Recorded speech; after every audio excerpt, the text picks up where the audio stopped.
Welcome, ladies and gentlemen. We are here live. Another interview, special interview today. We have Dante the Inferno Kirkman. How are you doing today, Dante? I'm doing great. Thank you so much for having me. Oh yeah, definitely, definitely. It's my pleasure. So, 2-0 as a professional, going for your third pro fight this coming weekend. Before we, dive into that, let's talk about your history and what got you into the sport of boxing. So my dad got me into boxing. He was an amateur boxer, and we used to just watch like TV all the time. Watching Floyd Mayweather was like what I grew up on, and he was a big inspiration in my career. And so he brought me to a couple different gyms to just trying to see what would be the right fit for me. And we ended up with my current team at B Street Boxing with Eddie and Casey Croft. And yeah, it's just been going up since there. And how old were you when all that started with boxing? When I was 10. 10. So I've been boxing for 13 years now. Now you have a unique story. It's very few have done what you're doing with the college route and boxing at the same time. How is balancing that out? Because that's a lot to take on at one time. Yeah, I mean it's honestly a lot.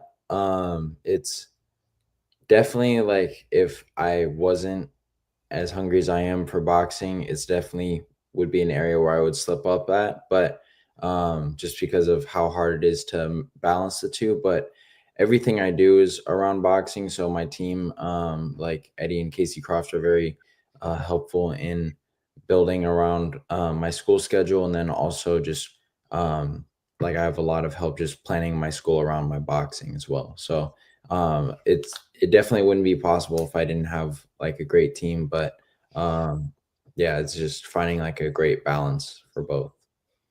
Now you started boxing when you were 10. At what point during your amateur career did you decide I want to continue my education further? Obviously, yeah, 10. That's a that's a far cry away from where you are now as far as schooling wise. But at what point was it where you decided, okay, I'm going to do both at the same time? um I think it was kind of just built in pretty early. My my mom actually, like, she was like a big planner. Like like she had like a big like educational background, and like my dad with the boxing background. And so when boxing was like introduced, it was a bit foreign to her, so she kind of felt she could plan everything out. And so when I was about 12, she actually had like a meeting with my coach Eddie, and about like everything I needed to do and how that was going to align with my schoolwork. So that was kind of built in pretty early. Yeah, and so like at the time, like I didn't really realize like what that meant, but yeah, it's just something that's been ingrained in me. Mom wasn't going to let you not do it, huh? Yeah. Yeah, that's funny. um, at what point did you turn pro? How old? I turned pro in May of last year, after I finished at the Olympic trials. So I completed the last like Olympic cycle, and then 5 months later turned pro. What happened with the Olympic trials? Was that how far did you make it down in there? I made it to the semifinals. So I beat the national champion at the weight class above me that tried to come down, and the Golden Gloves national champion. And then I lost in the semifinal to Keon Davis, who also just made his pro debut. But yeah. Yeah, it seems like you've had a good amateur career too. Before we dig into your pro, do you want to talk about your amateur accolades a little bit as well? Yeah, for me, the amateurs are just like a great learning experience. Like I was blessed to be able to go to a lot of the USA Boxing national tournaments and get ranked top 10 in the country multiple times.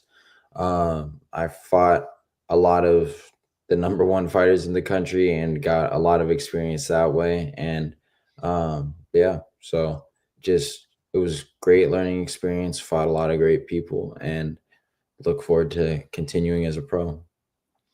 Now, your style, you're a high output puncher, and you have a strong ring IQ. You understand. the fundamentals of the sport, boxing. With that being said, I know it always looks appetizing on records to see the knockouts and everything. Is that something you're worried about right now, or not necessarily? Not at all. Mainly because like my power played like a pretty big impact in like all of my fights in like the past 2 years. So like from like rocking people in the amateurs to now rocking them and then they shell up for the rest of the fight. I'm really not fine. Like I'm okay with the numbers, so it's whenever it comes really. And you're getting those experience rounds in at the same time. Yeah. Um, Now that you've turned pro, when you were an amateur boxer and balancing school and all that, now that you're a pro, things are a lot more serious. Have you taken a step back from school, or is it still everything is still full fledged the way you were before? And same with the pro career.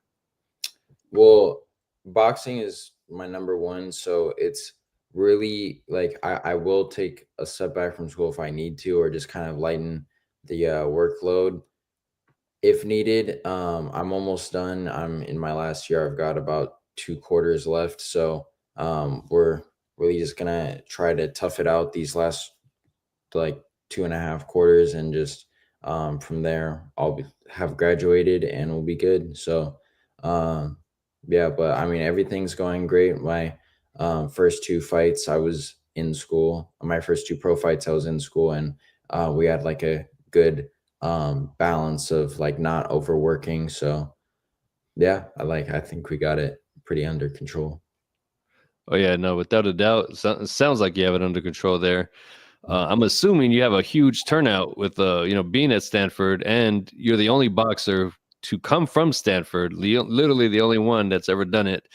So I'm sure you have a huge support when you're at your fights, your pro fights especially.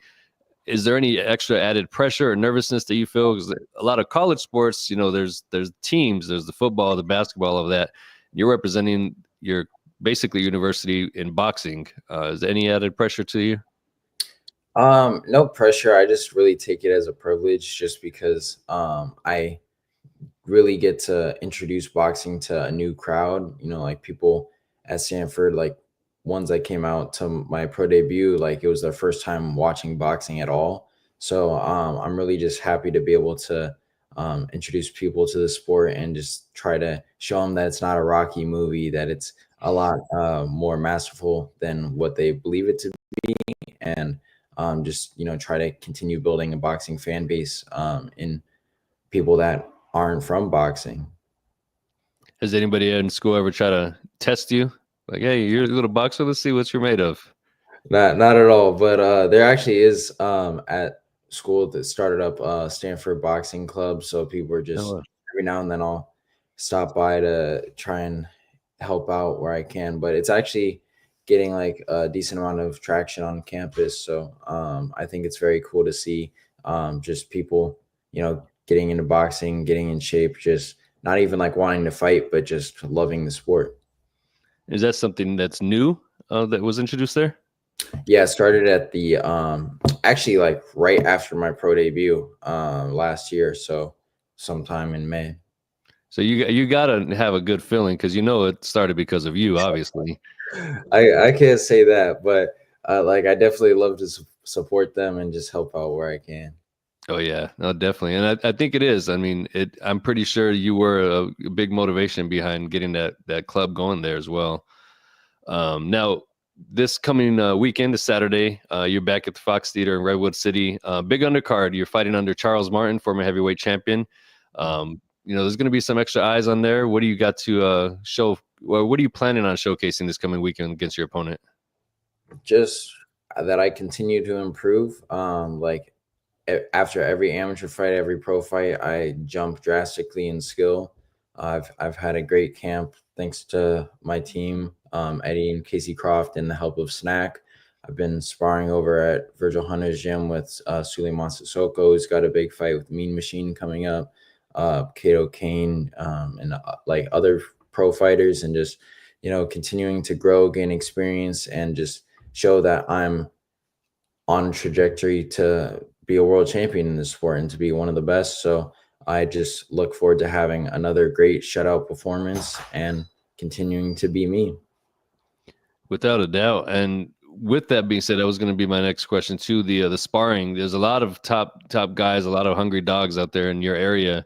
Any notable names that you've been able to be in camp with or spar with yet?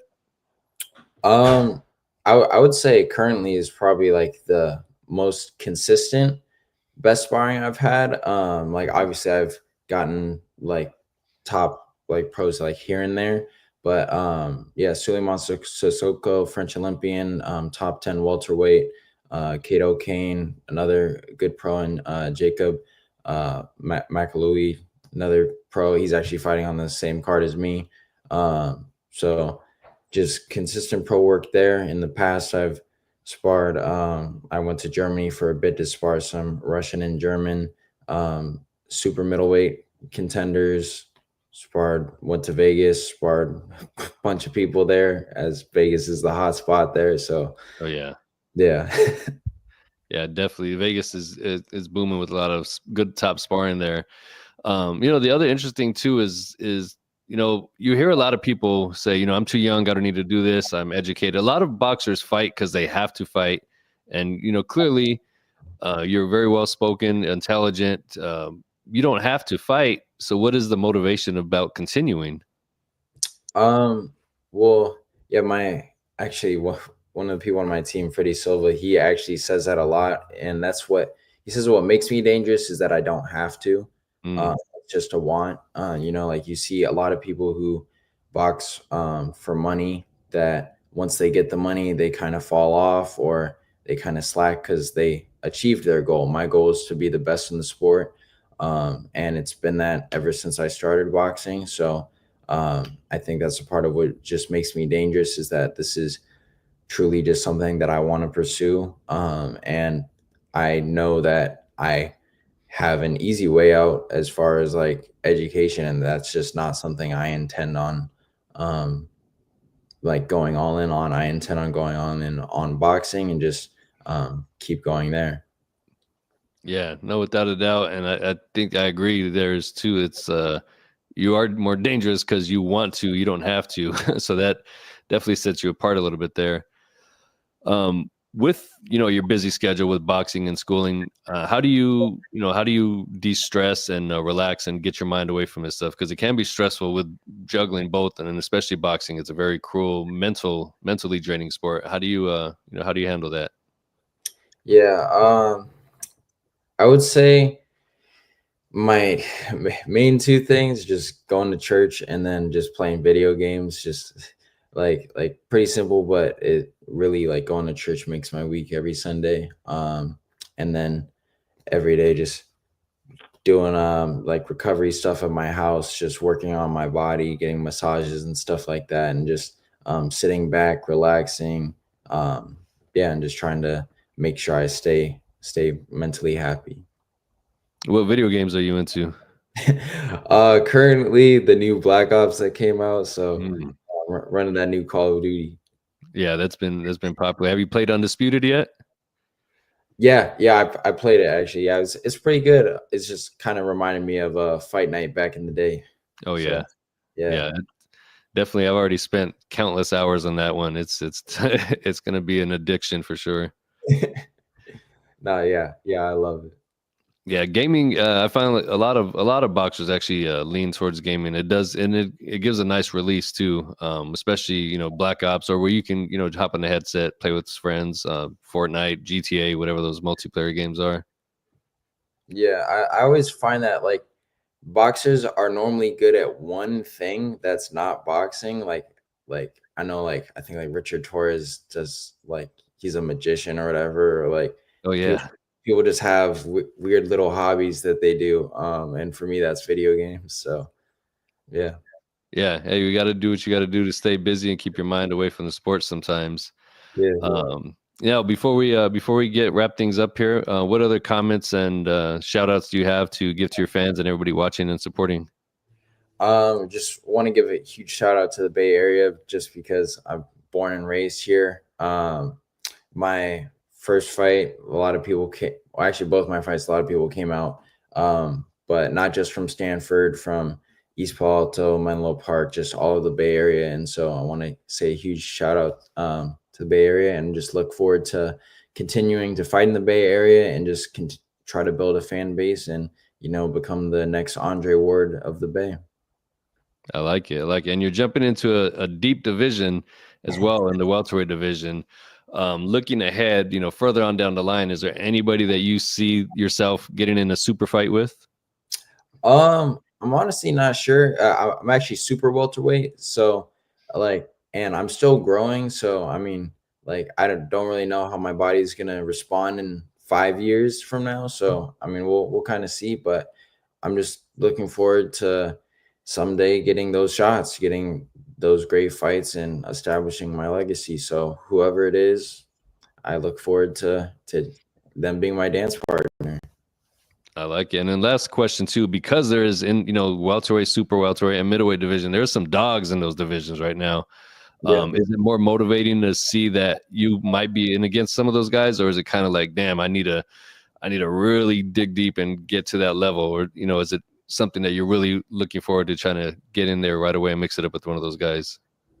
For me, I think of it of like the Four Kings, where their legacies were greatly influenced by each other, and they really couldn't have done it without each other. So I'm just hoping that the divisions stay hot, stay ready, and just continue to grow, so that we can all fight each other, so that we can all grow and give the fans what they want. Perfect. And then I lied. I did say it was the last question, but I do have one more, because some people might not be familiar with you and your style. They haven't been able to see you locally. If anybody from anywhere else would ask, if you were to compare your style to any boxer or a combination of boxers, who would you compare yourself to? I would say I'm somebody born and raised in the Bay Area. I'm heavily influenced by Andre Ward, just trying to kind of be like water, fight however is necessary. If you need to pressure, if you need to box, if you need a lot of output, if you need counters. So definitely Andre Ward. And then another influence is definitely Floyd Mayweather for me, just not necessarily in direct correlation to boxing ability, but just as far as how you approach things mentally, making sure that you're thinking, making sure that you're trying to read your opponent. So that's definitely where I would draw similarities there. That'd be a deadly combination. Andre Ward with Floyd's mentality right there is vicious. But yeah, hey, I wish you all the best, Dante. I'm sure you're going to be back on this platform again multiple times. And again, last comments for the fans, friends, family, and fans watching at home. Looking forward to coming in 3-0 this weekend. Want to say a huge thank you to everybody who's bought tickets, everybody who's been following my career, and I just look forward to continuing to grow and hopefully continue getting support from you guys. Thank you so much. And where can everybody follow you on social media platforms? You can follow me on all social media platforms at Dante Kirkman. That's DanteKirkman at all platforms. Perfect. There we go. Well, thank you again for your time, Dante. Best of luck this coming weekend, and we'll be talking soon. Awesome. Thank you so much. Thank you.